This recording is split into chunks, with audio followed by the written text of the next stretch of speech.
What Ben's doing. Okay, Craig, right? Right. Okay, everyone, welcome. Ladies and gentlemen, please note that we're about to commence live streaming this meeting. Your video and audio will be recorded and live streamed from now onwards, and the video will be available on YouTube after this meeting has finished. So welcome everyone. This is our second but our principal annual business plan and budget community information session. So I'll read the acknowledgement of country.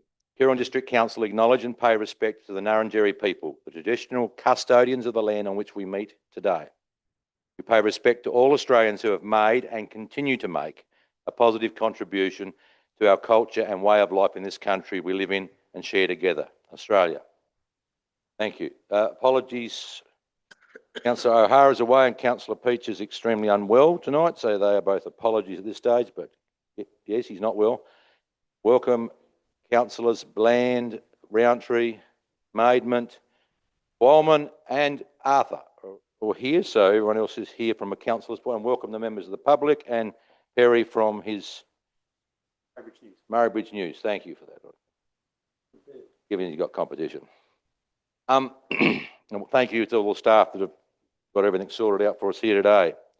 For those watching online, if you would like to ask a question during the session, please email it to questions@coorong.sa.gov.au. I'll just repeat that. questions@coorong.sa.gov.au. We'll make a note of it and respond hopefully this evening. So this will be pretty interesting for me. This email address will be available only for this evening's session, if I may know. We also welcome the questions from the members of the public and the press who have come and joined us here in person tonight. Exit plan is follow the staff out the back door, the front door, or wherever, and the toilets are halfway down the passage.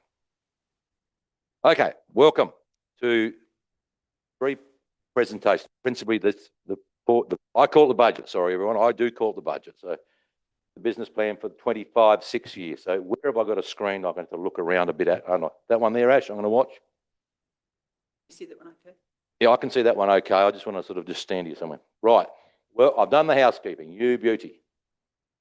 There you can see the size of our council, ladies and gentlemen. Oh, that's very good. Yeah. That's even better. That's fantastic. Fantastic. I don't know if I've got my glasses on or off though. Off. Nearly 9,000 square kilometres. This is the biggest council in the state. 106 kilometres of pristine coastline if it didn't get washed away yesterday. And there's three quite distinct different zones or ways of our district. One's a gateway, one's about tourism, and of course we're a large food bowl. Each zone is connected to each other but is unique in itself, of course. So one of our mottos is success through diversity. So a little straight fact. Council's road network is, if you did it in a straight line, would go to the outskirts of Sydney and come back here again. I don't know why we'd do that, but over 2,000 kilometres, a stop sign there. I might just add, we've got 29 railway crossings on the main line in South Australia, which is actually a fair bit of responsibility on us to spend some money on, and I think in this year's budget there's actually one more crossing to be hot mixed and upgraded again. Next page, please. Assumptions and risks around this process. So external grant funding is conservative. It's basically a directive of our Audit and Risk Committee that we can't really put them in until we've received them and locked them in. So we don't make assumptions about where we might receive funds, maybe. And I think that's best illustrated by the last year, we did receive a grant for nearly $3 million for Karkuma Road after the budget was settled. We had no real feel for that until it was announced. So those who've got the gold, make the rules, basically, with grants. Risks. Reliance on grants is a risk. Climate, obviously this year again, although we were half saved last night by showing it can rain at last. Asset management for us is a large asset council. Demographics and the changing economy. We intend to keep our loans within responsible borrowing limits. So our core debt in the background is piece by piece reducing. But it's fair to say that we're under constant cash flow pressure because that's the way we're running the business nowadays. Our core debt is reducing piece by piece. We require there, it says 9.8% additional revenue to keep pace with asset replacement requirements. And rate revenue continues a pathway, and I think we're very close this year to a neutral budget, quite close now to a future surplus position. So that's the intention in the 10-year plan, is next year to just flip over to the positive side. Excuse me, Mr. Mayor, before you go on to Steve. the next one, you actually didn't come up on the thing, but there's, under the council profile, there's a picture of diversity, it's back a couple, and it's got the 700 businesses in there. And I went through to try and find out how we would get 700 businesses if you don't count primary production. And even if you added them all up together, you could only get 340. So I'm wondering where that 700 figure would come from. I'll just take that and get back to you, Stephen. If you go to page 26, you will see where Yeah, I know what you're adding up. where the figures are. And there's nothing that correlates to 700. I'll get back to you. I will come back to you with that. All right, thanks. Thank you. So our 10-year long-term financial plan advises each annual business plan. So the lower deficit for 25-6 followed by surplus years was the first point. Loans will be reducing over the life of the long-term financial plan. Address asset replacement over a 10-year period to spread out that expenditure. So it'd be fair to say that asset management and asset valuations, we need to really get on top of that. It's probably our final big project this year. And there's a position in the budget to try and really deal with this. It is very hard because you've got to predict the depreciation on assets that are 30, 40, 50, 80 years old. And the valuations on them move around a fair bit. But that's the last piece that we really need to deal with this year. And our SCOSA findings, so the Essential Services Commission of South Australia's had our review of our council, and they published that information in February. They do that every 4 years, and we're in the third year of the 4-year cycle, along with 13 other councils approximately. It indicated that we are mostly sustainable. For a large rural council, that's probably a pretty good result. But nonetheless, we need to continue with our discipline around how we manage money and assets. So indicates there is sufficient long-term funding for renewal of assets rather than initiatives that involve new or upgraded infrastructure. I just note here that in our budget papers, we do have an amount of $500,000 for new or upgraded infrastructure. I think it's probably a pretty sad day if we can't do some new things within the budget.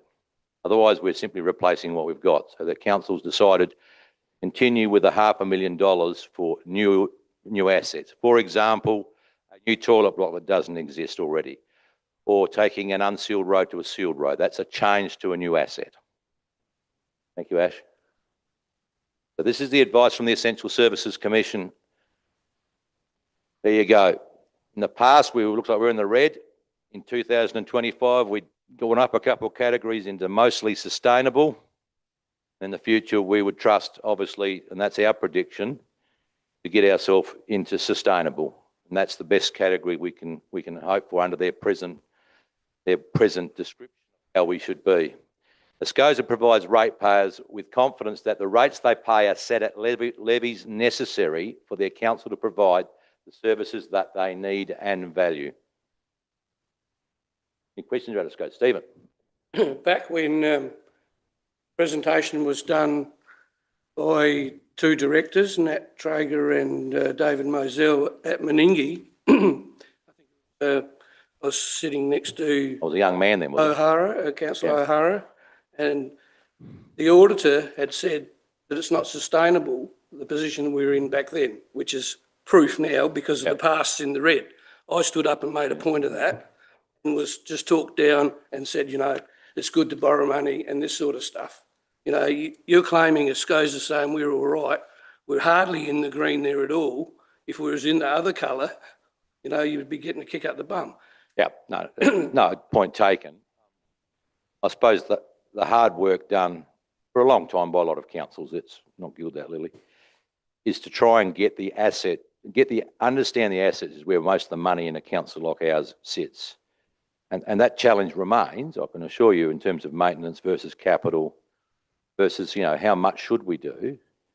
For example, we've got a questionnaire out now around the Narung Jetty. Now, the real challenges with that is, if that's $300,000, is that a worthy expenditure on money? And so we've always got those challenges around what we should spend on versus what we already have. So that's our advice from them. It gives us a guide. We can compare ourselves with like large councils in South Australia under this, and we probably sit pretty comfortably within that zone, actually. Yep. What unfortunately happens is councillors are all well-meaning and they get things and they like to get, build new things and all that, and I don't blame them. What's always neglected is the maintenance on those things.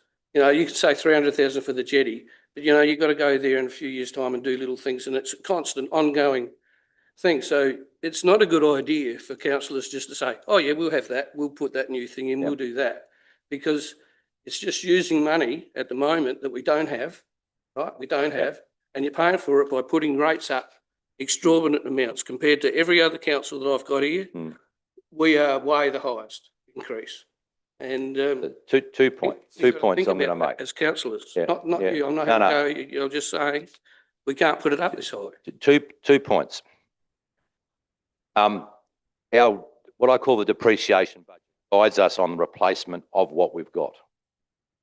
Therefore, when you see a budget of 6-point-something million in a minute, that is funding resheets, reseals, repairs, rebuilds of toilets. That's where that money comes from. So the replacement part is. The second point around our rate increases have been, and I'm happy to address that, given some figures in the press recently, is during COVID, if we, as a council, made a very conscious decision, the previous council of this group, but nonetheless, to not increase the rates that dramatically. Now, in hindsight, that's where we've got behind. And what we've had over the last 3 years is, I suppose, a catch-up phase, and I make no bones about that. We really, the chamber hurts, all the chambers pays rates. So we don't particularly enjoy this process, but what we're determined to do is make the business sustainable. And I've asked for some bit of work to be done, and this is perhaps the more important figure. Over the last 6 years in this council, the residential rates have gone up by 2.33% on average. And the rural rates in the dollar, and it's the two principal categories, have gone up by 4.33%. So what I'm trying to say there is that we're well aware that the land values really took off with primary production land. They have. This year, they've actually settled right back to virtually no increase. But housing values, I won't say finally, but they have been increasing especially the last 2 years, but there was a whole period they were quite flat 4 years ago. Housing values have now taken off. So with the drought and this year's increase, it will, rightly or wrongly, fall more on the residential ratepayers than the primary production ratepayers. But 70% of our rate money comes from primary production anyway. So if there's a rebalancing happening in that process, if you think about, you add those 6 years of those increases together, the rural people have still paid considerably more my time as mayor. But that was sort of a process we went about 6 years ago, was reducing the fixed charge. And you'll note that we're proposing to gently bring the fixed charge up to $200 this year from $150. But I think I've seen in the disclosure, I'm pretty sure I did, 10-year report was an average of 5% increases. Yeah, so they average things in a different way. So, but that's just how we've worked it out. But well, if you want to talk about rates just for a second, I'm happy. No, not yet. We'll get to it, Stephen. We'll get. I can up. Nick. Yeah, Helen. Yes, thank you. Because I noticed in the report with the council profile, it's saying 1% rise for Growth. 1% per annum. 1% of the 4,639 means we're only going to get 46 new ratepayers a year. And then in the executive summary, it talks about 1% reliant on increased rate income, but on the first page, it actually says 0.5% annum over 10 years with a planned rate of 4.8. So which are the figures? The 0.5 is not correct. It was originally looked at 0.5, so I thought we'd picked them all up. Yeah. And I thought. Council did pick it up and the CEO's picked it up, so sorry, Helen. It's 1%. I'm sorry it's in that paper. It sounds silly, but it's a point in time. The Valuer General is constantly telling us about Yeah. new properties or moving from vacant block to a property, and that is a continual updating. So Yeah. Or a land division. So that's the growth figures in that grouping. Yeah, okay. that's the one. Yeah. Oh, it's on, it's this Yep. pretty colour one. Oh, well, thank you. That's okay. All right, I'll, Got to find 46 new ratepayers a year. well, if we look at, yeah, I appreciate that. And I appreciate, you know, if we look at particularly in this town, Tail and Ben, we're seeing growth. In, you know, perhaps the unused allotments over the east side of the railway line are gently being built on now. It's pretty pleasing. And there's probably about 100 allotments approved for development between some developers now that are really just waiting that construction to start. So we see a big future for growth, particularly in this corner of council. And the continual growth in East Wellington's the other point. Well, all our towns, but particularly East Wellington is very important to note here. sorry, Mayor, that's the SCOSA report, and that probably was right when that report was written just after Christmas. So No. it's not in the ABP. We have found all the ones in the ABP. Okay. Mr. Mayor, I've just got a text here asking, you said the rate increase for residentials is about 2%. No. I said over the 6 years that's the average, 3%, and we compound. Yes. Well, he said his. On an average residential property. I need What to is an emphasise. average residential property and what, because the main thing is valuations. Yeah, so you know, I might just elaborate, and it'll be off the top of my head, councillor. So we worked on the basis of an average residential property 6 years ago at 127,000. I'm looking at the CEO for pulling the figure to make sure I'm accurate. And I believe in year 6, that same, it's not that same property, but that same valuation, that property is 287, I think, from memory. I'm going to leave the goggles on now.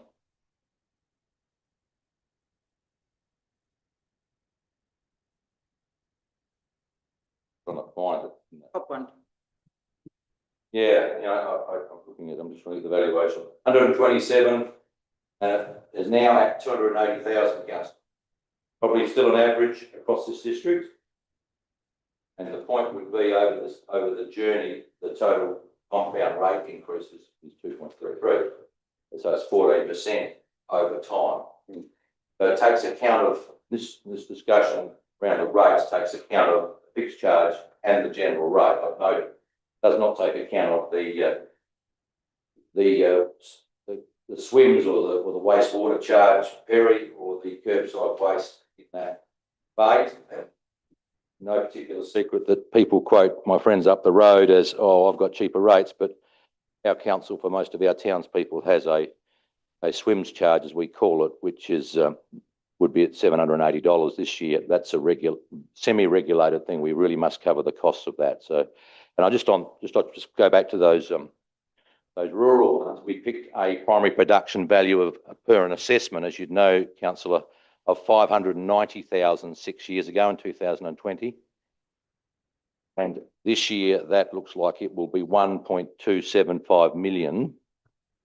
And that's where we get that amount of 4.33 compounded from. The point I'm trying to make is that... It used to be more, but it's not anymore. Yeah, well, I don't know, councillor, ex-councillor wants to pay more for his farmer. So the point is the valuations of farming land's gone up a bit quicker than town blocks, the residential properties, and we've just tried to pick a middle average there to give a feel for where I saw some criticism in the press around this. So have I answered your question? Yeah, well, it answers, well, he's listening, so I hope it answers his question. I hope he's listening.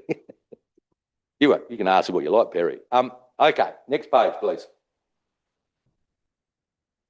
So there you go. To achieve an uninterrupted services and continue to focus on community infrastructure and services, we believe in this year's budget, we need to have a total revenue of $21.1 million. The expenses are 6.8 million. Materials and contractors are 8.1 million. There's 100,000 of finance charges and depreciation, which is where we draw that capital money for to build things, is 6.2 million. So it's a small deficit of 268,000 is in this year's budget at this stage. So our capital expenditure is proposed to be $6.28 million this year. Questions? Are we going to ever list what the depreciation value things were achieved by, item by item? So by category, like road category and building? How are you going to get the 6.2 million? We've just got to assume that that's money that you've spent, because it comes out of your total revenue. You balance them out. You got your revenue and then your expenses, and you just chuck in a $6 million one and we say, okay. Speak to the mic, please. There is, every 4 years, we have an expectation that we have to review our assets, and that involves a desktop, a physical eyeballs on the thing, and then also what's best practice and what the schedules are that are out there in terms of useful life and things like that. So those three components actually then inform the value of an asset, and there's different ways of depreciating assets, and they're all acceptable. And so this year we're doing buildings and looking at those very closely. We're about halfway through that work. Roads were done last year. We also have other asset classes that we'll have to do, which is water, and then that cycle begins again. And it's that work that informs that depreciation number every year. So, but that's not a actual figure of what you're spending, bringing those things up to. It's what you are required to spend to basically maintain the status quo. You'll see in a slide that the budget is probably slightly more than that, because we know that capital expenditure is not a need. It doesn't understand the 1st of July to the 30th of June. And so there's always a little bit of movement across financial years. And so you'll see that the next one of the slides shows you where the capital spend will be, and it's slightly over that 6.28. So, Oh, sorry, it's 6.2. is that where the SCOSA have raised a bit of alarm about the building costs I've heard? No, their comment, and it was probably the same comment they made for every council that they've looked at so far, is that the asset plans need to be more regularly updated so that we're much more confident in that depreciation figure. And that's probably new in the last 5 to 6 years. Up until then, there was probably not a strong focus on the depreciation part of the business. And if you're in private enterprise, depreciation is a good thing because it's right up against your tax. In council business, it is really how do you quarantine the cash that you come in to do what you actually said, which is around maintaining or renewing your assets or new assets. So you had different plan, road management plans. You had all plans that you knew the life of things, and you should have been allowing for that, like doing so many, like I've brought up before, with our amount of roads, nearly 400 Ks of sealed roads. They last 25 years, we should be doing at least 15 Ks a year to renew the way it should be done. Yeah, so we'll get to that actually in a minute. Yeah, well, yeah, and some deteriorate quicker and some could go forever. Bob? Depreciation, that started about 10 years ago. Yeah. Real pain in the neck at the time. But that 6.2 million, that would represent what, 10% depreciation? No. Or less than that. it's on the asset class. I know it varies on the assets. It's different for roads, it's different for building. One's on 10 years, one's on 20 or 30 years, or whatever the case may be. But what are your total assets? Just looking at, yeah, that's what I think it's about 260. I'm looking at the finance director in the back row. He's not saying no. 176. Going to come to the. So that's 6 4%. million on depreciation. That on 260 million is about 4%. Yeah, well, it's less than that. We'll just get the finance manager to tell us what the total asset value of the business. Last The valuation. council is. Last valuation was about 160. plus 176 million. So That's roads, buildings, pumps, whatever. that's everything included, minus any amortization, like writing off of assets. That's the net figure, 176. That was at 30th of June 2024, that figure. We're into this year, obviously. So you'll add whatever our capital works. If it's 10 million, if it's 10 million, then you'd expect it to go up to 186 million at a month's time when we finalise our next statements. But to answer questions about depreciation, you might have a building that depreciates that's been around for 100 years. So that's 1% depreciation. But then you might have an asset like a vehicle that depreciates over 5 years. So there's the points for a plant and equipment. Depreciation varies quite significantly compared to a building, for example. So picking an average, if you pick 50 years on average, well, a car doesn't last 50 years. So it's probably not the best way to look at the depreciation figure like that. So to answer the question, each asset's got its useful life and its value, and each asset that's depreciated on its own merit. And we got hundreds of assets, and we collate that data, and then the data feeds into that depreciation figure. I'll give you an example, Bob. Well, you've been around a while. So we're going through a pretty substantial improvement to our sewage system, which, you know, I think 50 years old, quite a bit of it now. And you know, we're in danger if we don't do it, that it will simply fail. So every class of assets, so that's the sewage pits, has been worked on, and that's quite expensive in the last year, this year, next year, I think, mostly now. But at the same time, you'll see in a capital budget an improvement so that each of those, particularly in Tail and Bend, the 11 sewage stations actually talk to each other. At the moment, they just pump onto the next one and sort of handball the hospital ball on, you know. So, yeah, with technology, that's an improvement. So that's a capital budget in addition, whereas the other ones simply are maintaining the asset in its present form, in effect. The red light does come. Effluent's covered by a fee. Yeah, that's right. To cover that maintenance. Yeah, that's right. And really it's no secret our charge is relatively high compared to some other councils that will be quoted against us. We need to be appreciative. We've run 4 systems, with the biggest town being 1,500. You know, they're dispersed assets that are just hard to get scale into, basically.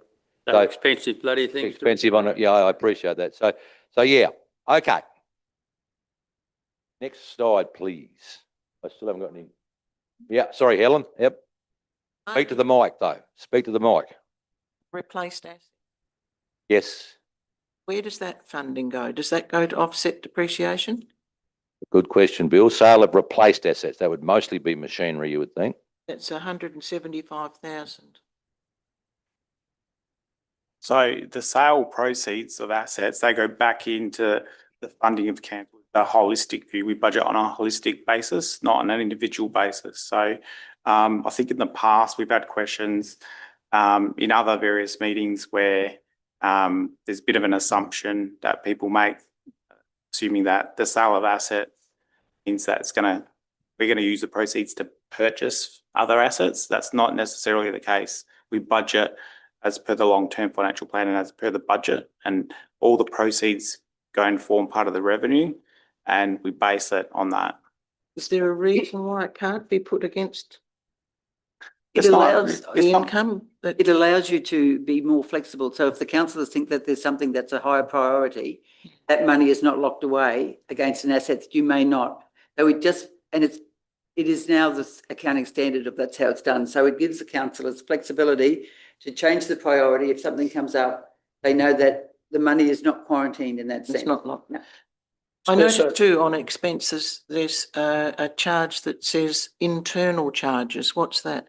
That's Bill, it's about the recognition that there are some things such as staffing time and things like that that have to be put against a particular charge, and it's capitalisation of that. So if, for example, we had a grant process, like we're on Carcooma Road, we're more than entitled to charge the staff time to that job for our capital projects, really. We don't do it for non-capital. Yeah, if you're in an interesting world where you had no staff at all and you just paid a contract of everything, you'd still probably have some capitalisation there of that process. So, can I be critical of an addition in the figure work? where the figure for next year's budget says that the expenses will be 21,384. It's actually 21,383. That'll be just a rounding. In some reports and others won't have that rounding. Bill, am I right with that? Yeah, that's correct. It's just rounding figures. There is another figure in assets where there's a difference of about 300,000. Because they is, again, they're rounded to the, looks like to the 1,000 mark. Which one are you looking at, Helen? I'm looking at the statement of financial position where it says total of non-current assets and then the total of assets. Total of assets, because the figure above was incorrect. There was where it says 2719, it's actually 419. So that's 300,000. That's a lot of rounding in three I'm gonna figures. just let Bill and the CEO get back to you in a minute on this. I'm gonna let him, I'll let you give some considered thought to that, Bill. Can we just roll on? There you go. Yep. Just joining in what she said, Yep. I think there's even councillors that agree that that money, when assets are sold, should be set aside. If you put it back into general revenue, you spend it on something else, then you've got to find the money to buy the new machinery somewhere else. It's common sense, really, like Yep. if a person runs a business, that's what you do. I don't know why management Well, makes it so that it's harder when councillors even like it to be set aside for that particular thing. the model financial statements guide this in local government now so that you can compare council for council as well. Yeah, That's the way that it's to be done. Audit and Risk Committee. That basically outlines that particular procedure. But I take your I've heard take it your point. Yeah. No, well, People would like it to happen and then they Yeah. just get walked over. no, they don't. No, but it's, do we want the asset or not? Whatever it is. And if we don't need the asset, it's got a value that is goes somewhere else. It could be going to something, other project or another machine.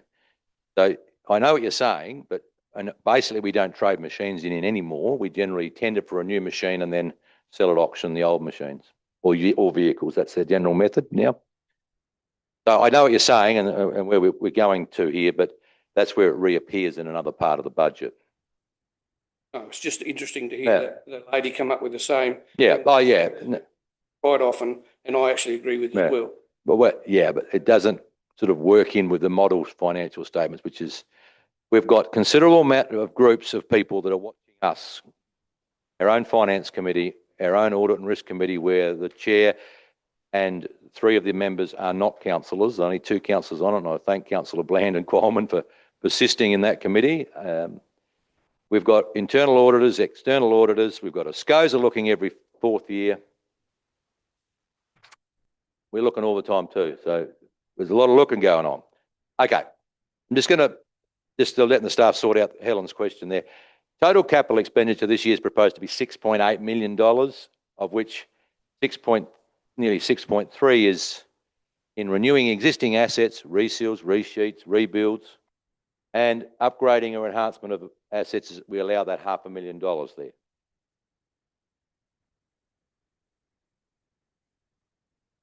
There you go. Category of what we're doing this year in dollars in capital works. So unsealed roads is nearly $1.8 million. Unsealed roads, $2.72 million. Curb and gutter renewal, 148,000, and footpath renewal, 43. So all those figures are drawn out of that depreciation model. Buildings and structures renewal, 423. You can see plant and equipment there is 728 this year. Thames water, 182,000. Stormwater renewal, 100,000, and water supply capital is 4,000. I'm looking at the CEO. We're awaiting, this is East Wellington Water I'm talking about now. We're awaiting SA Water's report to us on the process of conversion to them, hopefully. Waiting. We're still waiting. They promised that report would be in our hands a few days ago, and What's that on East Wellington? Yes. yeah. Isn't there a grant already been done for one? So we have 2 separate grants that are sitting there that could help pay for that. And this is the interesting part. We would have to upgrade it and connect it to the system and then give the asset to SA Water. And I find that an interesting proposal of an asset, giving it away, but that is still probably the best result for both council but the residents on that system. But we are still awaiting it. If people are watching and, what does council do? We have to wait for them, and I've been waiting 6 years. Or more than that, I'm over it. So that's how that works there. You've got obviously information, computers, technologies, 130,000 there. So so Stephen, that's where your reseal and your resheet sits at this stage against depreciation. Now we're allowing footpath expansion. We've used an amount of footpath expansion in the last 2 or 3 years, for example, in Lions Park at Menangle years ago. This year, we were fortunate to get a new railway crossing installed at Tintinara, so that's nearly complete, so that the safety at Tintinara for pedestrians will be massively improved with this. So sometimes a new project pops up too, because it's logical. And that, It's slow, we had to do our own. Bob, I missed it. You're so slow, we had to do our own Do I own what? footpaths. Where? Over there, no. Tailem Bend Town Hall a little bit there. Banner poles, just making sure we sort of try and get the right legalities around banner poles. I understand the criticism around the old poles, new ones that don't require an elevated tower. And we have a strategic land acquisition there, which if settlement happens in the near future, that'll come out of that budget. So that's a committal of some funds for a strategic purchase there. And that uses up that $500,000 we allow in our long-term financial plan. Can you tell us more about the strategic Of course I land can't. Barry. acquisition? You know I know. I cannot. You know I cannot. It's still in confidence. And of course, the ratepayers would understand that it would be very hard for council to negotiate to buy or sell land if it was the public knew exactly. We want ratepayers to get the best deal possible. I know you do, and people one day will say that was very good. I might just reflect on this, on the council's involvement in the transfer of the Tailem Bend Station Master's house. That was probably a 2.5, 3 year project. We took a position, which we had to keep in confidence in that process, around making sure that the old Station Master's house ended up in the community house's hands. Now, the amount of distress and stress that was caused to the senior staff and the mayor around that process was enormous, but we got there. I do note that the plastic tree, named Pinar, he seems to be the only Corella-proof tree in town. I don't know whether he's smiling or he's waving arms. I'm not sure yet, but you haven't shot at him, Bob, have you? I've been sacked. So I appreciate your question, Perry, but sometimes we can't tell you. That railway place didn't cost council anything. No, not in cash, no. Took some time. And I suppose the broad question is, councillors, and they did have to think about this a lot, is when it's in the community's interest, but we have to take a role in it, in some government transfer processes. Council is considered another government department in the process of first offer. We felt that this was the best opportunity to make sure that that particular important, you might always call it an icon building in that end of the street, ended up in the community and support the good work the community house does. So sometimes that's what happens. Other times it could be any strategic reason. Please, Ash. So there's the pie chart. I think the pie is still pretty well divvied up. I don't know if anyone wants me to read out that pie chart, but $46 of the 100 are in rates collected is still in roads. I'm not going to probably go through it all because it's subject to categorisation. Excuse me, but And those percentages on that cake are about the same? Yeah, I think so, from memory. My last reading. Helen, sorry, yes. still have an answer to the previous question I- on I- assets. There's a typo there. It is an error. On the right hand, and where 388, it should be 688. Yeah. Oh, she. Very diligent, Helen. You picked it up. Councillor Mavement's with you. She's also very sharp, I can guarantee you. The total still remains the same. Title still remains the same. Nothing changes. Well, there is another typo you can Yeah. change to. Oh. Okay, there's no particular questions, and I'm just looking at the two staff. There's nothing particular online coming up I can try and answer. Any emails, Ash? Okay. Rates. So $11.3 million of money to be raised in the general rates. The valuation growth over the district on average, and I very much spend some time discussing this average because you have enormous rural properties and a couple of very large commercials, a lot of vacant lots. It's quite different to some other councils where they're a lot more in the middle on an average. But the average this year is over 5%, 5.06 valuation increase at this stage, and I would emphasise that it's only adopted on the meeting of council, the final valuation. Council is proposing to increase the fixed charge to $200. It has been $150 for about 3 years. That was our position, to try and reduce cost of residential ratepayers. It has far higher effect on residentials, but we think we've probably fallen to right at the lowest level. And so we're proposing this year to go to $200. Council would continue at this stage with our 15% rate cap. So that's cap in dollars, 15% more dollars you're going to pay in council rates. You apply to us and we cap that. I think that's pretty competitive. Rather high, 10% would be more of a reasonable level. Yes, keeping in mind that the rate in the dollar will then be distributed across everyone. Yeah. And just keep in mind what I said about that lower residential compound increase than rural over time.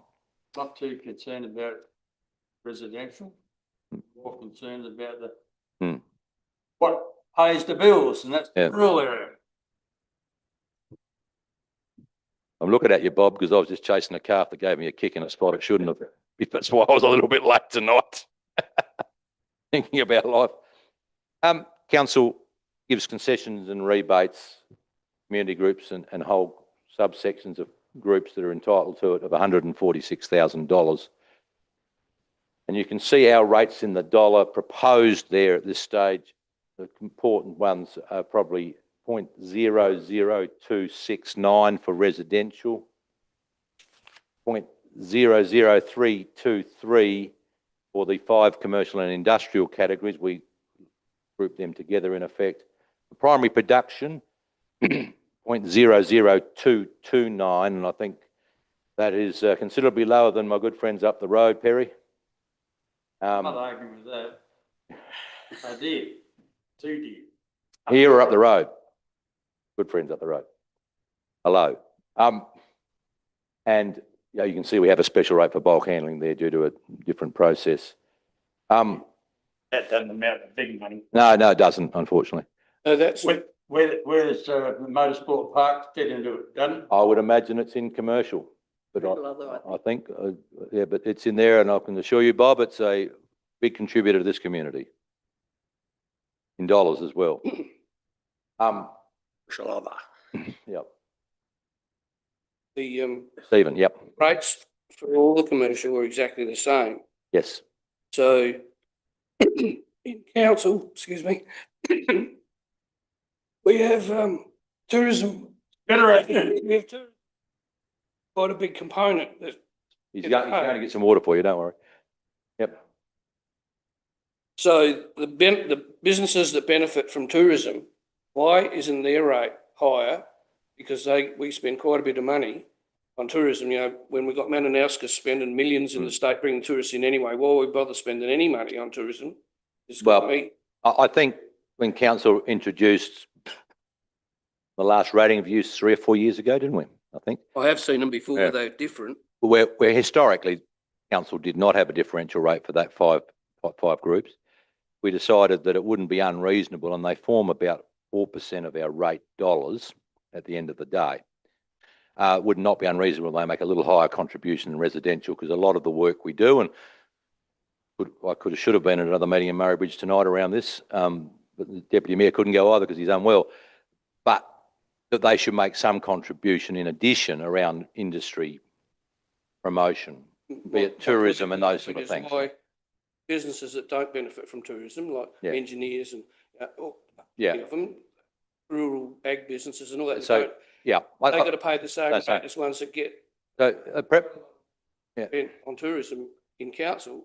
So the ones like the Yeah. coffee shops and the bakeries and the delis and that, they should perhaps pay a bit higher rate. That'd be fairer. yeah, and look, point taken, then you get people deciding whether you're commercial, industrial. A pretty normal process in the city for a split between residential, commercial and industrial grouping is the commercial industrial group pays double. Double. So 100 figure, I couldn't work out. yeah, from the no, 700. yeah, we'll get that. So we don't think it's unreasonable. It is it would be when capital values of properties are really large, it would be perhaps more unreasonable. But as a general rule within our community, the capital values of those properties are not at the same high level as primary production properties. Reality of the commercial, the book, if you look at it. Primary production, though, you've got some people who've got more fertile, better land in better areas. They pay more in rates. It's a straightforward system. Location, location, location still. Value it that does that, the value. Yeah. Like us poor pastors in the desert. Mayor, It rained more at Murray Bridge than it did down at we were in the Pimendoo. process Councillor. of, we were in the process of raising those business rates up, commercial rates up over a period of time. And we did raise them up to 110%, I think it was. But then COVID hit. So everything. Stop for a year or two. Fine. I think it was, we were looking at about 120, 125%. I think it's 1.2, it's But about 1.2. we only did the first one and then Yeah. COVID hit, so. it was, market Where I rates. sit, the little bit of tourism we've got in Coorong, I think you got to support them as much as we support our commercial business. They're not making a fortune out of it. No. I don't believe we should be charging them any more than Mr. Average. Why not? Why not? Because they're They're not spending making more on, the council's spending money. Yeah. I'm not in a public meeting, you boys. Yeah, afterwards, you can take me down to the, but we're just, I'm going to keep rolling. I know what you're saying though. Keep rolling. Keep rolling. Anyway, that's where we propose at this stage. Normally, there's not large revaluations or valuation changes in the last couple of months as a general rule. So we think that's where we will land. And I understand how we compare to councils to our south.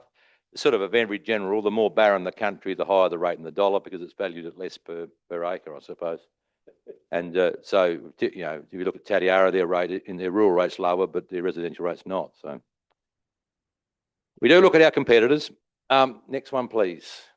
What affects it? Calculations, CPI, growth factors, fixed charge. The fixed charge does move that number around a bit. That's why this year, if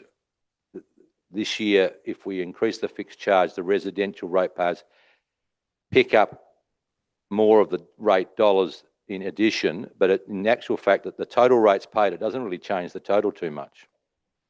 Number of rateable assessments or total per category, and that's why we need growth, obviously.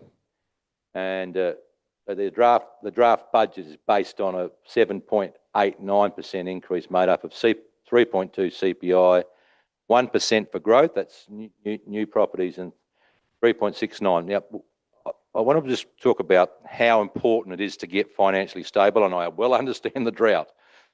I looked at my own rates this morning. I well understand that, but the council needs to be financially viable to be of use to its residents and ratepayers, really. And we've been in catch-up mode for about 3 or 4 years now, to be quite honest. Since COVID, really, we've been made well aware we need to get on top of managing the assets of the district.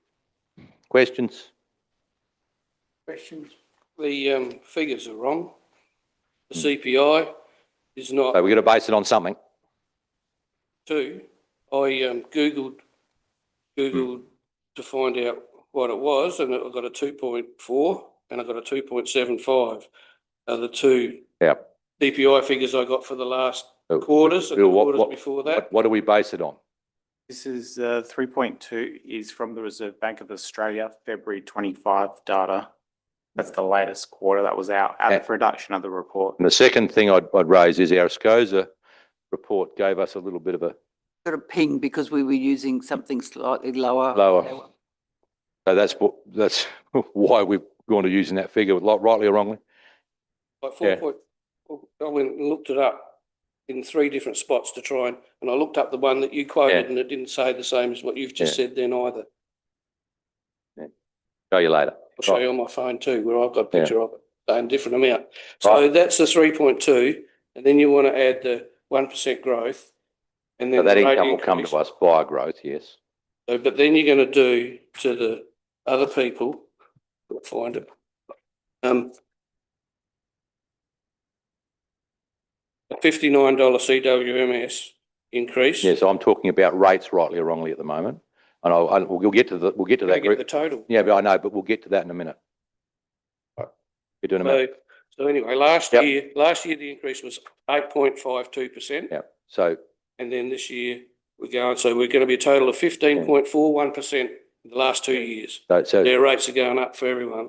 so, So we're supposed to Yeah. be in a, for the last 2 months, we've heard how we're in a Yeah. financial crisis. Now we hear the mayor saying about the drought every couple of Yeah. days. And you still want to put it up that much for your rate. so the choices for elected members is to not try and fund depreciation. But that's the choices, I suppose. We could make that choice, I suppose. We would get a rap over the knuckles again from the various oversights we have.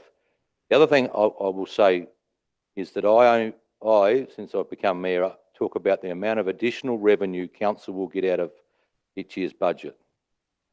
There's lots of other figures are floated around there by my contemporaries, and they perhaps don't mention some valuation increases or don't mention something else. I'm just going to tell you how much more money this business gets, and it really comes from the very divergent range of ratepayers we have, from a vacant lot at $5,000 through to probably rural properties out there valued at 20 million. And it's almost impossible for me to say publicly a figure which anyone can relate to apart from what I publicly put out or we put out. So that's why we do it perhaps differently to some. I'm just going to tell you how much more dollars, because that's the only way I think the ratepayers get a feel where we're at. I would make the point when we get to the long-term plan that this is the last of what we believe is the quite large increases. We should better tail it off in the next 3 or 4 years. I hope you're right, because I've been hearing this for a number of years, but By that reality, that increase in cost in the last 3 years, Bob, huge. huge. And How can he aid me out of that? Yeah. It's someone, somewhere along the line that's got to lead from the front. Hmm. Whether it's local government, state government, federal government, all they're doing is charge, and charge. And keep it inflation going at the and- high rate. So someone's got to stop and keep it just. Someone's got to lead from the front, and I believe we need to start down at this level, and you in your capabilities talk to state and federal politicians to cut their bloody once. You just can't keep going. People are hurting. I know. Really, I know. really hurting. Doesn't matter whether you're 20 million property or bloody $200,000 $200,000 home. property, yeah. Well, people are hurting, and we've got to somehow lead from front, cut our costs. I look at that rate increase. Now, the CPI can't do much about that, and the growth of 1%, that's fair. The rate increase is 3.69 there to me. I think there's got to be some means of cutting back the expenditure inside. And I think you've got to look at staff to do that. And the tourism industry is a little bit of discussion here now. We've got signs up. I don't think we need to be spending as much money on tourism. It's very hard to put a bloody price on what we get back. But somewhere along the line, we've got to cut back our costs. How you do it? Cut services, whatever. We've got to come back. We've got to come back to a realistic level. And I say a realistic level up there is about 5%, which is close to probably what the state's talking And the council do that. somehow. Councillors have got to say that. Somehow that's got to come back. Every year, we look at 8, 9, 10%. Can't keep happening. No, I appreciate that. These I know you increases, appreciate the comment. with those additional things that you haven't wanted to mention, about the But I'll get to that. We'll get to them quite separately. rubbish pickup. No, well, I'm just saying that Yeah. it makes it over 10% increase. Yeah. It makes it an over 10%. But we'll address them as separate things because, They're not. well, so here's the important part. I get a lot of comparisons with our good friends up the road. Now, the first thing to remember is they don't have a You sewage. enjoy them, don't you? I do like them because they provide a good benchmark and they provide a reason why people might want to move out here. And the first thing that, and I'm at the moment a ratepayer in Murray Bridge. Yeah, I'm a ratepayer in Murray Bridge, but the rate in the dollar is nearly double. So there's an interesting Yeah, I know. compounding effect there. It always has been. But the first thing with a Murray Bridge resident, a person with properties in both, would say to me, oh, I've even named them now, is I said, have you, when you look at your rates notice, taken off our sewage charge here? They look at you, it's just on the rates, because in Murray Bridge it's done by SA Water, of course, and Manum. So each council has different cost overheads. Our rubbish charge is higher. Our rubbish runs are extremely long. The council previous to me looked at those costs of actually going to everyone's property, not just the towns, and I think it was going to double the price, I was told. So everyone has different makeup of different costs. So I take on point what you're saying around the increase, and it's for the elected members to give us some consideration in the near future. Okay, can I go on to the next one, please? Sorry, my back's hurting. That's a calf to do at me. That shows some average rate increases by category. I'm probably not proposing to go through them because what it shows is that the share of the rates paid, sorry, I was wrong, will slightly, the total percentage of rates paid will move back, that the residential people will pick up a bit higher percentage of the total rates paid from 21.6 from 19.46, and that will effectively be dealt with by the rural ratepayers coming from 71.54% of rates back to 69.23. Most of the others are virtually exactly the same, Perry. So that is a simple reflection of the valuation changes. If you refer back to what I said around 2.33 versus 4.33, that's eventually just going to re-average, hopefully to a degree. Questions?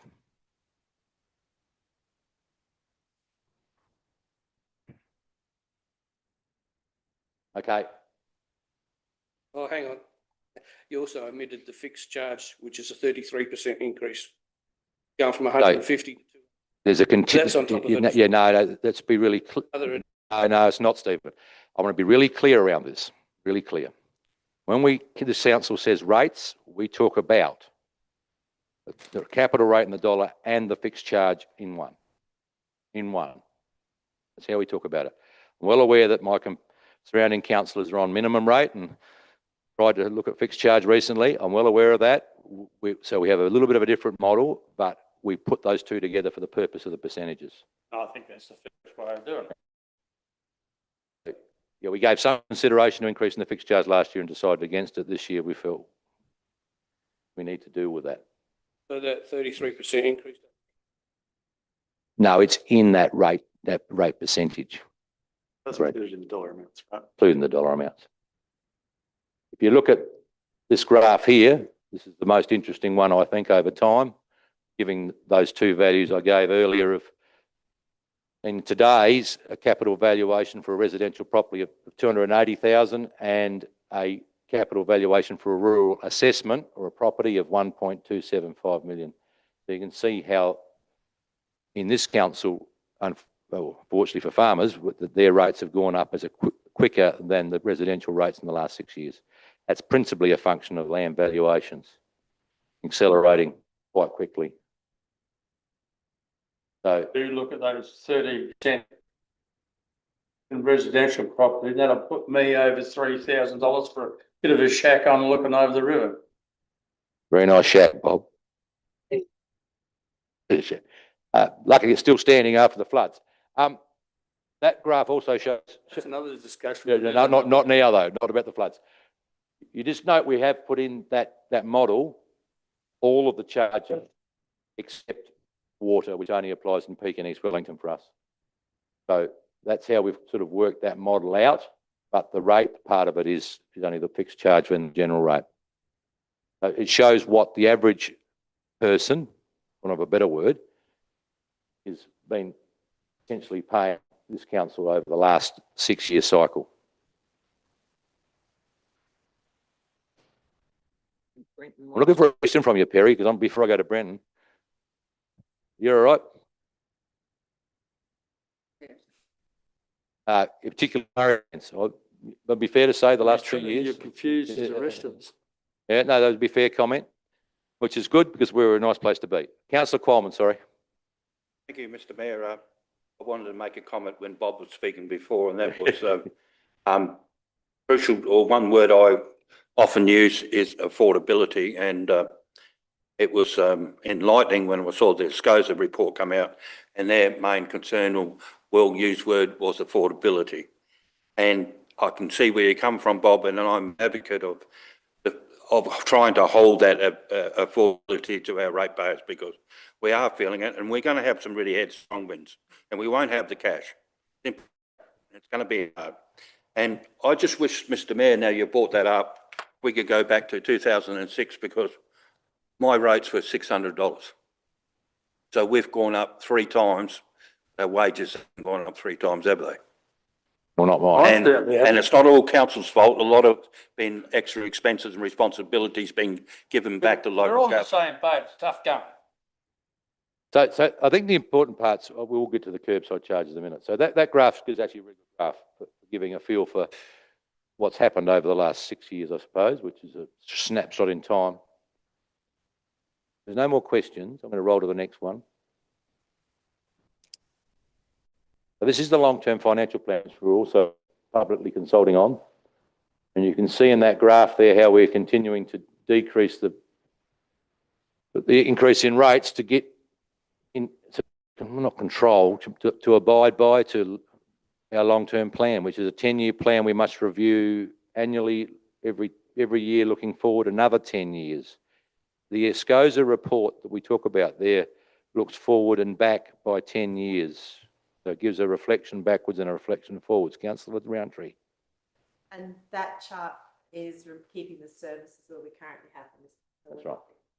I think one of the things that we were talking about before is if we want to cut out, we as councillors are always being asked to look at what services do you want to cut, which things do you want to remove from communities, and we won't pay for them to change the way the budget looks. And it's a really tough decision to sit here and go, well, we might not pick rubbish up quite as much, or we might not fix things as urgently, we might not attend as frequently as we do. But then those things come up and you go, well, we want those toilets cleaned, and we want the lawns mowed and the weeds done and all the rest of it, and then we're back to the same position we're in now. These things are costing a lot of money, and it is having an impact. So to sit here as councillors and try and work out what we pull from the budget is really tricky, because it affects everybody. And I think where we've arrived at is a position of not reducing rates to try and stay sustainable. But I think what's interesting about this is, okay, we're bringing the rates down, but none of those services are going to change. We're still going to be able to keep that same level of service going forward. Just to comment on that, there's a good number of people in the community would be quite happy taking less services for less rates. Okay, it'd be nice to know what they would consider we should. I don't know what they consider they would lose, but you hear about people say, go back to the 3 R's, roads, rates and rubbish, and that's in a category on its own. And after that, as far as I'm concerned, it doesn't really matter. And I sort of think they're somewhere near the mark. The tourism game, I honestly believe people in the tourism game should be supporting themselves. No different to farmers supporting themselves, and no different to the shops down the street supporting themselves. So I think that's an area that can go, really go. How much you spend on upgrading the Narung jetty? We had to go at that 30 years ago, tidied it up, and here we are looking at it again. They don't last forever, I know that. But we've somewhere along the line, we've grabbed it by the balls and say, we've got to pull the costs back. Everyone's bloody suffering. We've got to bloody, enough's enough, lower our sights, whether it be a footpath upgrade or a staff member upgrade or we've just got to pull back. We cannot keep doing this. We want a bit more. We can't keep doing it. The community's going broke. They're hurting. And I believe in the next 12 months, 2 years, there's going to be more catastrophe out there in the community than we've ever before, financially. And the lucky thing, the councillors and all that at the moment is people haven't got their bill yet. No. Right, so when they get the bill, that's when the people are going to be upset. So, Okay, sorry, Paul, but that's councillor where, Bland, yeah. that where I think. Yeah, it's no, at. no, I always value your thoughts. I mean, we all agree that roads, rates and rubbish are important and how we go about it. But I think the other thing with all our small communities is it's livability. We also need that. We've got ageing in place, we've got children, and we've got people who want to stay and live in our communities. We're trying to attract more. We've got a 1% growth that we want to see as a minimum. So how do we attract those people if we don't have some of the facilities? And Bob, it might just be trees in a park. It might be the footpath that needs upgrading so someone can push the pram, or for that matter, my age grouping coming up very soon, will be, you know, needing a gopher of some kind. So I'm just making the comment that from when I first came into our communities to now, livability has become something that people are wanting as a part of why they live in a community. And I think while we don't need to do it on every street and everything, it's about being able to connect things, connect services so that people will remain in our community, will retire there, we'll keep our hospitals, we'll keep our doctors, we'll keep a number of other services. Now, if we don't have that, people are not going to come, and we'll see the leakage of people out of our communities instead of coming, because they will go where the services are. So it's attraction, retention, whichever way you look at it. And I totally agree on roads, rates and rubbish. And the other thing I think that we shouldn't we need to realise, and our CEO tells us all the time, that the costs of doing business now post-COVID, it's exponential in comparison to what it was. And I think everybody's doing that, and we're seeing it the same. So sadly, that does mean to look at what our rates are. But that's Just one comment, Mr. Mayor, quickly. Aaron, I've been around this joint for a long time. I started this game as a councillor back in 77, and this community, Taylor Ben and Meningie, were shambles, absolute bloody shambles. And there's been a concerted effort over that time to bring it up. There's been roads sealed, tree planting, civic centres gone up, and I believe both communities are in pretty good order, very good order. I mean, look at Meningie, given an average sort of summer, it's still green. This year's a bit different. And Taylor, it's a rocky plateau, and it's always hard to make real presentable. But they've all been upgraded, and it's a credit to the community that put it together. But I think it's probably time to, righto, we've got it pretty right. It's time to back a bit till we get better times. And when I say we've got to cut costs, we've got to cut costs at the cost of something. Really got it. We've come a fair way. All the rain's back. We pick our feet up again. So thanks, Bob. I'll just take this opportunity. You've been around a long time, Bob. You did, but I think it's appropriate, and we will acknowledge fairly soon in a form the practical completion of street sealing of Meningie and Taylor Ben. Yeah. Because and that's been an awfully long road to hoe. But the riverfront down there. The riverfront. Yeah, and the Corellas don't help us. So it's a challenge to know what level the community require, because there's always people would like something more. And, I see that challenge as the mayor all the time, and people asking for something. But your point's taken. I'd probably look at it something as simple as public toilets. We've got more toilets which need cleaning than people might believe, but that's a public demand process, a public health issue. It's a challenge.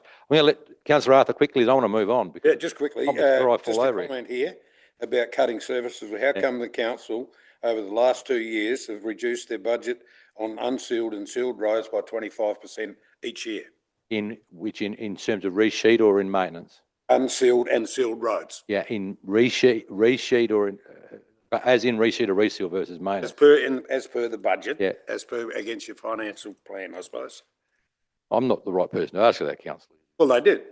No, I'm not, sorry, I'm just going to get the figures. No, but that's just a comment, yeah.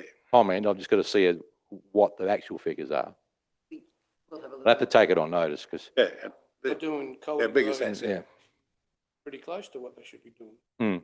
I just might make a point alongside of this, that one of the particular projects we've pursued in the last 5 years is getting special local roads funding. In South Australia is quite unique that 15% of the grants from the federal government, they all come from the federal government, I might add, in various forms, is put aside and a committee decides on applications around special local roads, which are basically the busiest roads.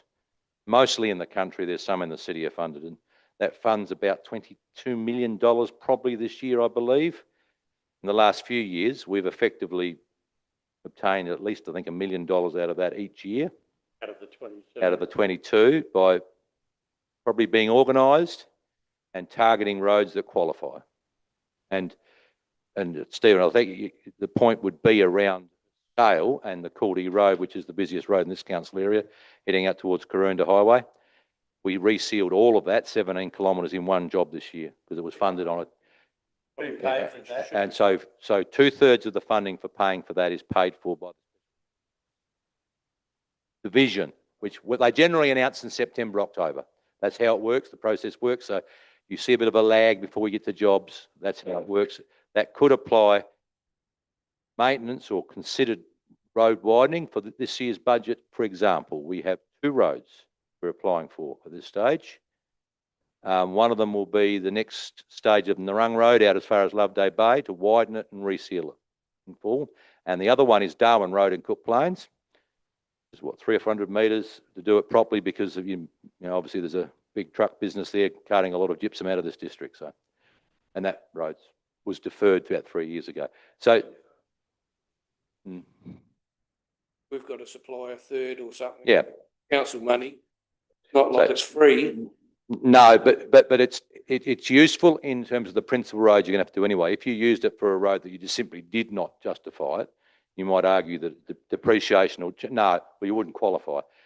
So it's important that we stay in that, focused on that source of funding for a big council like us to fund that, and it partially funded Karkuma Road.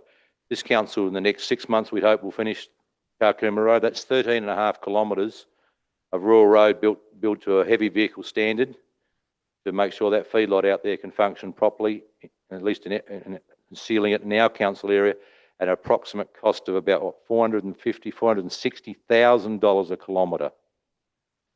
So needless to say, we probably wouldn't be doing that without 2/3 of the funding, if not a bit more under this one, coming from some way other government department.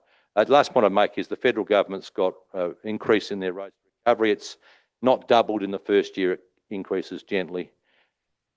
Our state government actually has no funding sources for us for roads. Hopeless yet they released today, they're going to spend 240 million on a railway overpass in the northern suburbs. Yeah.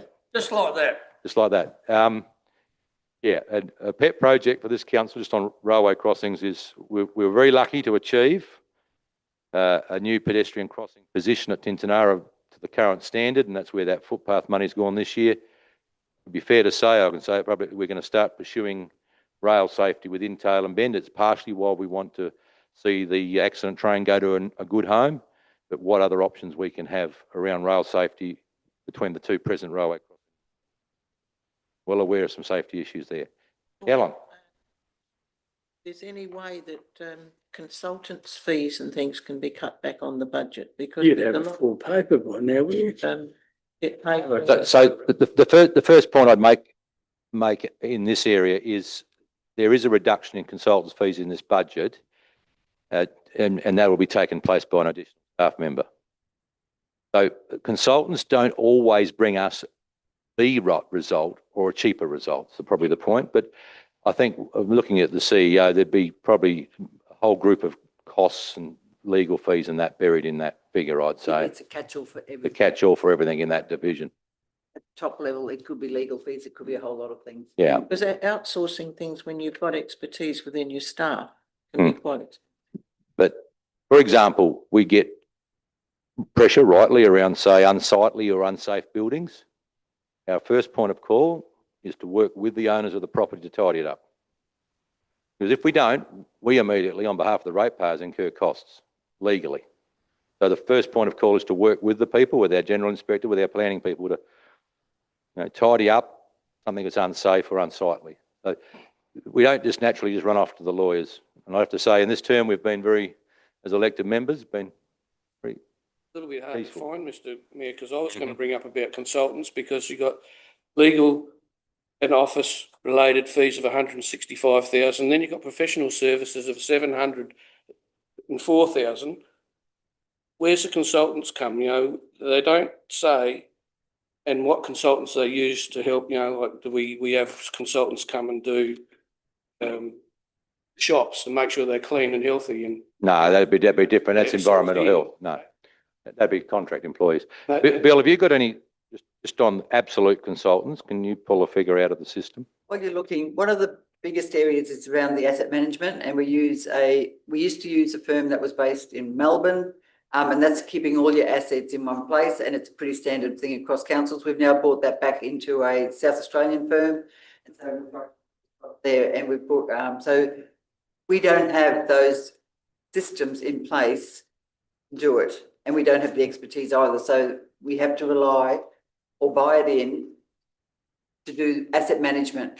We do components of it, but there are always consultants involved in those processes. So that's probably an easy one. Legal fees is another area where we use them. that has a separate. Yeah, planning decisions are often require some sort of legal input from whatever the matter is. We have to use them. But the consultants isn't like you can't tell. Consultants are wrapped up into the contractors. So then from the contractors description, that's where they will roll up into. But we can get a list. I'm just still looking this up. It's still loading. To get a description of each consultant, we can get that. But Right, we'll just get that a bit it'll need later. to be taken on notice if you want a description. Take that on notice, please. Can I just roll to the next one, please? The long-term financial plan, friends, is to basically move to an operating surplus over the next 2 or 3 years. So this year is the 268,000 minor deficit, and then we move to small surpluses from there on in. So that was what's predicted out over the 10-year plan, is to move to small surpluses. There, Correct me if I'm wrong, that 874 was projected last year, wasn't it? that's the financial year we're still in. We're still in right now. Right now. Right now. That's where you're going to finish up. After budget review 3, we'll probably end up a bit better than that position. Our particular issue this year has been simply managing the cash flow of a $6.5 million road construction project. Because the grants from the federal government usually come in afterwards. That's been probably the principal cash flow issue the business has faced. I think Mary will be about that. Yeah, we're reasonably confident we'll end up there. There's always some things that pop up, Bob. There's always some things that we can reduce. And council made a decision in the capital budget, though, in about November to cut back on several things, as the drought was foreseeable for some of us anyway. Not everyone. Any questions there? Councillor Qualman, hang on. Yeah, more of a comment just to demonstrate how would that chart actually work, and the concerns that Steve brought up about asset management. That's only going to work as we get our asset renewal up to 100% and we get our depreciation on track. And that's why it's so important, and what the CEO mentioned, we need some help to make sure, because the SCOs have pointed out that some assets haven't been updated. They've been building and stormwater, I think it was, or water. And once we get that, it's crucial, and that'll only work when we get this up to date to get that. Simple as that. Think And right. then the cycle starts again. But the long-term financial plan in there is still going up. The actual total liabilities are still rising every year, even though you say we're getting credit.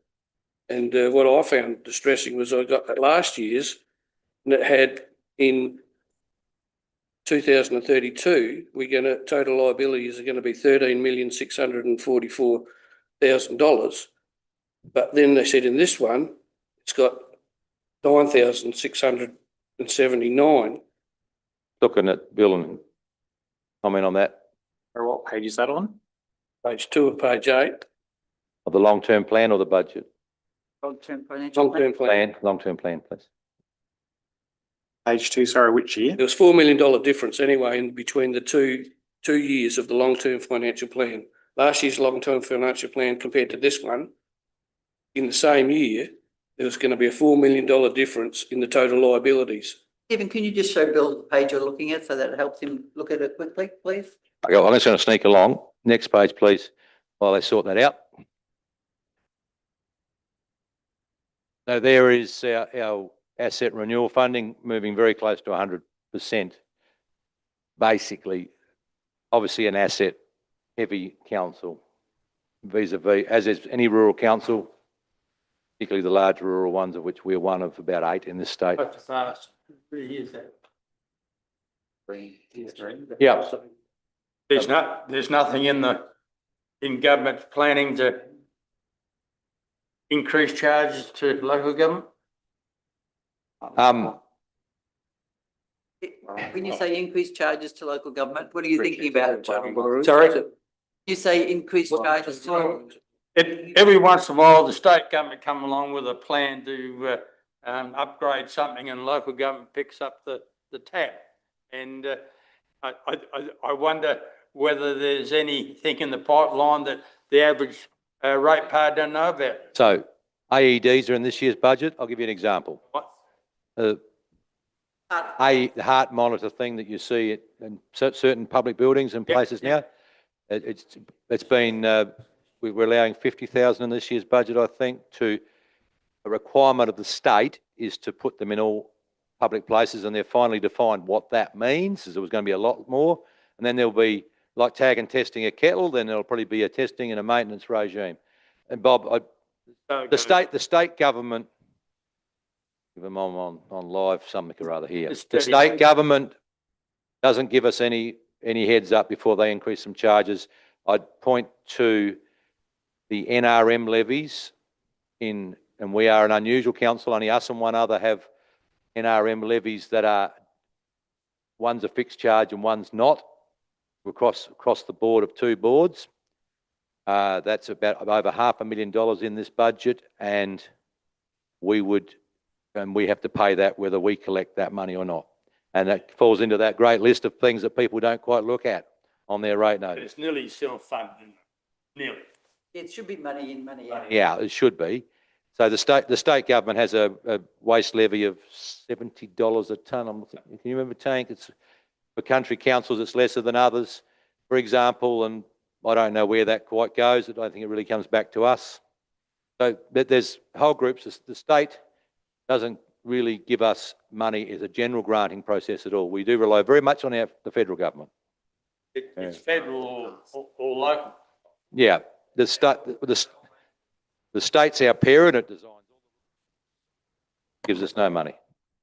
Take the Coldee Road, state government never put a cent into that road. No, exactly. A cent. And they probably won't in the future.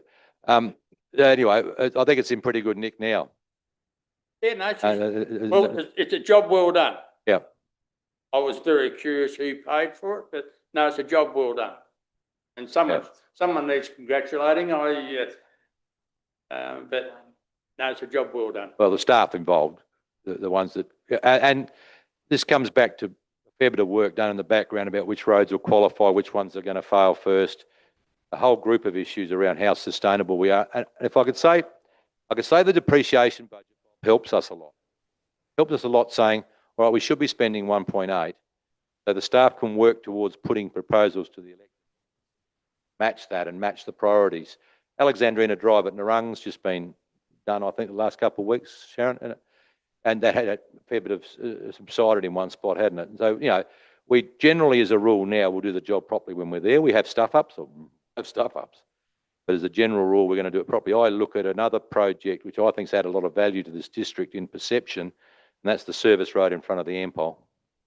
Yes, that's been a good project. And it'd be remiss of me not to talk about the southern car park of this town on the riverfront. Just while I'm here, we have received a grant of 508,000 from the federal government. We're only one of 2 councils in the state to receive. And this is around planning. It's actually not around building anything, which is very unusual for local government. Normally we have to pay for all the plans.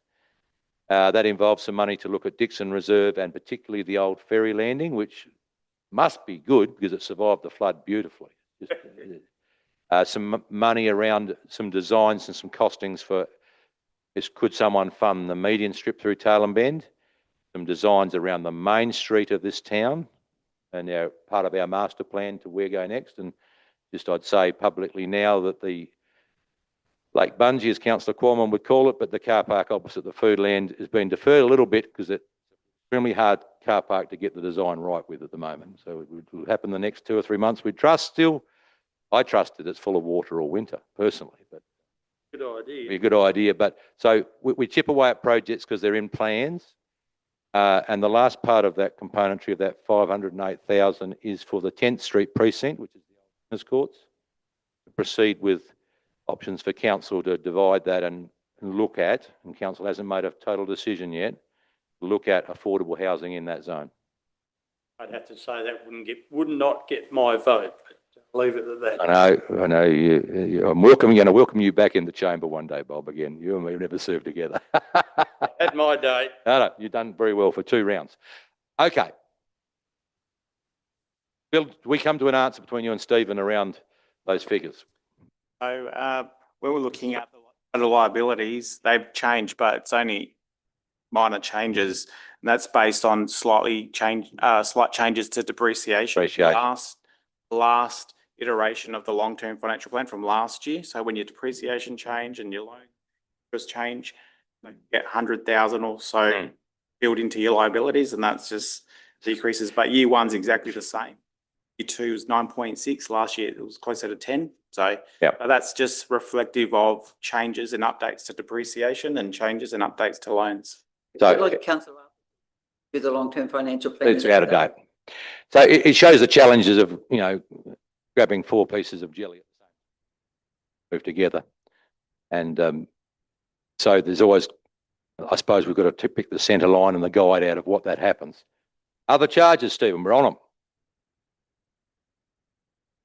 So just come, Bob, to what you talked about, statutory charges. For example, all planning fees are set by the state now. I think they send back some money for us to do the work.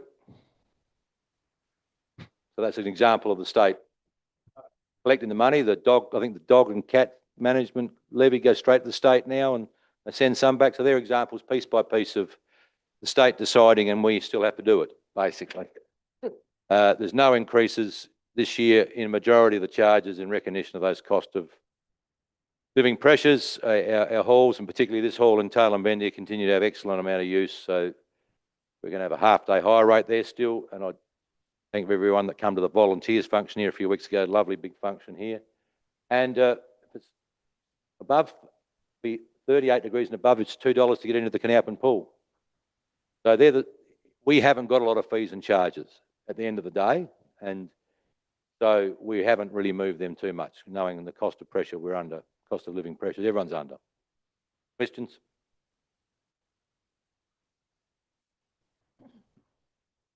Have I got any online? I'm looking at the 2 officers involved there. No questions? I presume they can hear us. One coming up, and that scares the hell out of me again. Community wastewater management schemes. Yes, they certainly do. We've got 6 of the bastards over there. Where? Oh, yeah, I know. Yeah. The commercial, so the rates for commercial industrial buildings are set by a model, which I'd love to understand, but they are by units. I understand that, Bob. Nonetheless, I just take my earlier comments, and I'm glad you're here, Bob, because you were probably around when we built the Tailem Bend ones in the first round. You must have been a very young man then, I think. Yeah, I was Yeah, even that hair then. Yeah, you've still got some hair in different places. So you can see we're proposing to lift that up by $31. Sorry, Mr. Yes. Mayor, I'm just talking to Helen here. And the question is, I'm pretty sure that that also includes every 4-year pump out of the. Yeah. So about what, how many years ago, councillors? 8, 10 years ago, we will pump out, or our contractor will pump out on your behalf the tank every 4 years. We need to know if for some reason that doesn't quite happen. They're in the area because the quality coming out of your septic tank is important to the life of the pumps and the pits. Is the long and the short of it. And we can probably obtain the services of the pump out people at a vastly reduced rate to what each individual person could, would, or may do. Well, understand that, but unfortunately, because of its system size in each case, it's relatively expensive per unit, by some comparisons. Always The health requirement, CSCO's given us some guidelines there. It's a separate process. While it's in council's budget, its costings are done separately to ensure that it covers the full costs. So people who are not on the scheme do not pay for it. Even though it's an integrated service within the budget, that's the way it works. So I'd like to say probably a good thing out of this is in Menengi and Tailem Bend, we use the wastewater back on the golf courses and the football ovals, the Lions Parks, wherever we can. It's actually a bit more difficult water to use for irrigation than irrigation water for block certain things up, but generally we can use the water, which helps if we were to be tackled at a function around Murray-Darling Basin and wasting water where we can point to, we don't just waste it, we use every bit we can. That's why things are green, Bob. Yeah, That's why the lawn over here doesn't grow so well. yeah, because it's a bit blocked up in that particular spot. You're right. It's always been a troublesome spot. Councillor Qualman's onto it. So that's what we're proposing this year. And I just I point out in those other budgets, you would have seen some expenditure to keep them up in good order. We're well aware that we're in a bit of danger there around that. Next page, please, Ash. Waste management. Councillors, we did a trip and looked at where our rubbish goes to about 8 weeks ago, where it goes to a hole in the ground at the Brinkley Point at Murray Bridge, and the green waste and the recycling as a transfer station go to Pete's, which is down from Monardo South. Really a very informative day. Council is part of a regional contract with Solo Waste. Most councils in the region are in it. It has contained the charges for the last 3 years, I believe, and now we're proposing a small increase. We probably offer as good a service in the region as anyone with the 3-bin service. With the support of the region has an officer looking at how we can improve this. We will consider over the next, I'd say, 3 years, whether we put food and organics in the green bin fully, and whether we consider going to that service and potentially then changing the weekly putrescible rubbish bin service. The second point I'd make is we're well aware that there's more bins out there than we're being paid, that we're charging for. And so we're proposing until the end of the next financial year, the 30th of June 26, to grandfather that. So if you, for some reason, feel that you should be paying and perhaps aren't, you've slipped through the system over the last 20 years, by whatever reason, I'd appreciate you coming in and having a discussion. The last point I'd make, and I note this in relation to my good friends up the road at Murray Bridge, saying a bin life is 10 to 15 years. If I'd been grabbed by that grabber every week for the last 25 years, I might have done me some good, perhaps. The point is that our red lid bins, our putrescible waste bins, have been out there for about 25 years, I believe now. So we'll also look at options for how they should be replaced, I presume. There's sort of 3 parts to that. Nonetheless, we're only proposing a small increase there. You'll note it was picked up about 3 years ago. Local Government Act, that rural properties that are away from the route of the bus or the bin bank point, which is generally at the edge of most of our small towns, they are entitled to a lesser fee, or if they're over 5 kilometres, no charge. That's in the Local Government Act. Or they can dig a hole in the ground. Well, they get some choices. I know how many bins are in the bin bank near me. So that's quite an interesting thing because they used to be a chargeable thing, but just for the rural ratepayer, if they fit within that criteria there, come and speak to council because that's the Local Government Act for it. So just, yeah, it makes the point that, you know, we've got local government act, we've got several acts that are deciding what we can and can't do all the time. We are proposing to push the water rates up, particularly the water use charge. I mean, I don't say if I don't make any apology, I do, but the peak scheme is small in itself, but we think we've got that working all right for the moment. East Wellington, that'll still be considerably below, and I know it's not got any water quality within a cooey of SA Waters present out of Tailem Bend, but we do need to increase the amount of income there. And I would trust, and I'm, you know, probably, how many, since 6 years we've been pursuing East SA Water around this process. I thank the Deputy Premier in particular for showing in this around issues of blue-green algae and any other public health risks at East Wellington. We're very determined, hopefully in the next few months, to receive a report from SA Water on actual cost and build for that. And council has to agree to that and go to the public around that. We've committed to that. So that's still, the service charge is basically the same as normal SA Water. The rest of us pay across most of this district. So.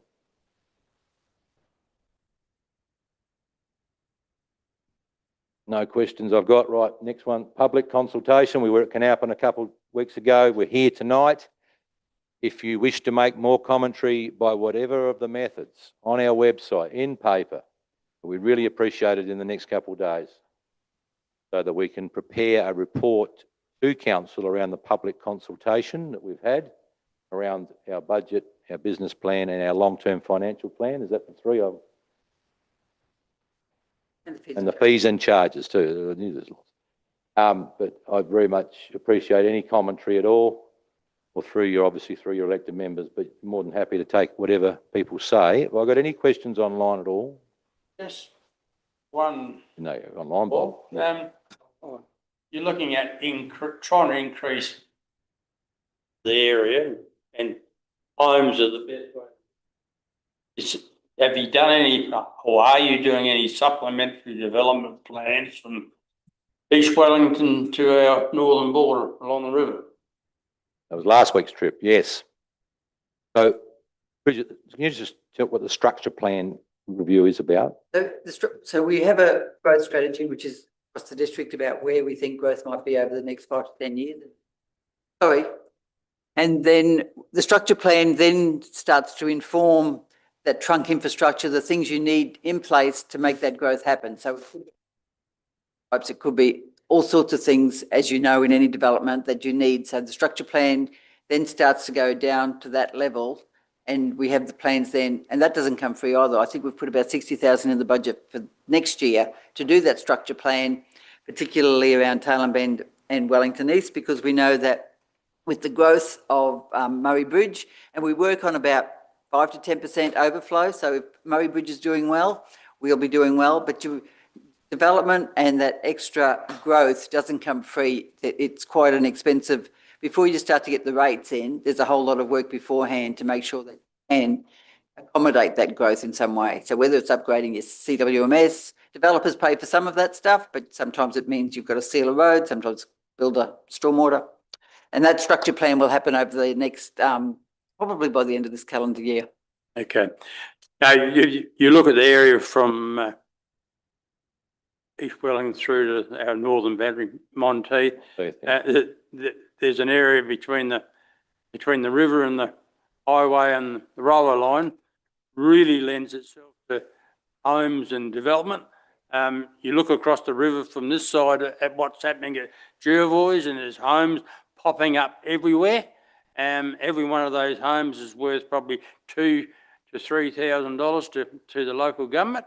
Why aren't we doing it? So sorry, I should have said in the structure plan also, it makes sure that the zoning of the various parcels of land are correct as well, or do we have to change some of them to make sure that it attracts that type of development that you're talking about? And no, we are doing that. 8 years ago, we was trying to get a development plan working, and it was going to cost about $100,000 to get it to that stage. And the new council come in and decided, that's a waste of bloody time, and that was the end of the story. But it's not a waste of time. We look at what's happening across the river. We can reciprocate that on this side, and there's a hell of an area there. And you can see what's happening out there with Chappie's truck business. It's growing from strength to strength. We can have that sort of business all the way along that road, either on the river side, or if people own river blocks facing, they can have the home on the cliff and looking over the river, and a business towards the highway. I disagree. It's 100% positive. Absolutely. I don't disagree. And that's why we're doing the structure plan to do that. And the other thing that's coinciding with that, the Greater Adelaide district, which included Murray Bridge, has done their growth plan. The state is now looking at the Riverland Murray lands, and we're just in the consultation phase of that, or the state are, about the growth around exactly like. They were here last week. It's our time. Yeah. Don't let it slip through your fingers. Did you say conflict of interest then? No, it was in a chat. You own land there? I own a bit of land there, but I'm not a bloody councillor. What's your name, Donald Trump?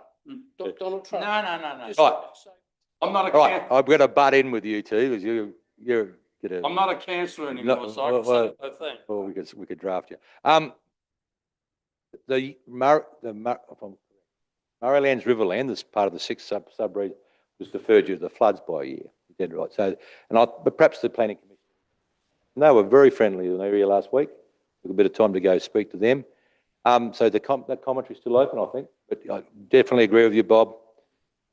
Yep, I definitely agree with you. The spillover from a Greater Murray Bridge is towards us, in effect. Grab it. And Opportunity. Don't let it slip through your fingers. Not necessarily near the river though. You go out further with the land's cheaper and more useless Yeah. than, they're building on good spots everywhere using fertile land. Our premise should be saying. Well, some of that land along the river ain't very flash either. Well, I'm just saying out the Yeah. back. It's only if the people who own the land want to do it. I want to do it too. Yeah. Right. So, and this is the challenge of presenting a budget where those $50,000 and $100,000 plans that maybe consultants or that we really want to do are all stuck in there further back, and it's a real challenge, versus sealing a road like we are now. Or, you look at the unsealed road program, we're going to Cantara Road. Does anyone know where that is? Used to live on it. Did you do southwest of Keith, and that's one of our roads. So it's quite a challenging council, and just to keep your mind. Owned by 3 councils. Owned by 3 councils, but we got a bit. That was back in 72-3. I didn't know you were such a young boy, Bob. Fences there. Yeah, so the challenges are always large, and just when I think we're getting on top of some challenges, we're not. They continue to emerge. I'm open for questions. Anything else? I think I've completed the presentation, haven't we, Ashley? I've given up. No, you haven't. You never give up, Bob. No, I haven't. But I'm looking. I need a you need a. Long. You got a plonky? No, we've banned that too. Cost reductions. I haven't got any other questions. I haven't got anything else. Thank you, everyone, for coming. Thank you, everyone online that may watch this in the future. At any time, feel free to approach any of the elected members or the senior staff around questions around the plan, the budget, the long-term plan. We're all open to understanding it, looking for mistakes as well, and getting our mind around it. With that, I declare the meeting closed. Thanks, Paul. Hey? I had a lot of documents. Yeah.